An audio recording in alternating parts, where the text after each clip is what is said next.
akadi umaro ye ka misiri ba ulaje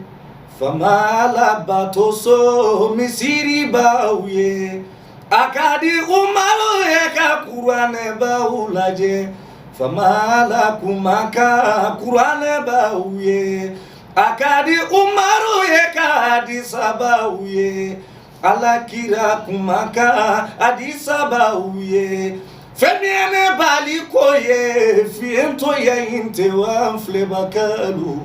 ye banade bejuwe akadi umaro ene garamata Seku TV diretirizi aramata laje akadi umaro ene Khadija tuye alakira musoto ma Khadija tuye nga femiene bali ni na ni fiento ya inte wa mflebakalu banade bejuye bekalimania kado banade bejuwe ye mensala de wolo musolula musomi mana wala fiento nuna masikana miri koyo katere jugu ya wariti do banana masala de yake la mebakau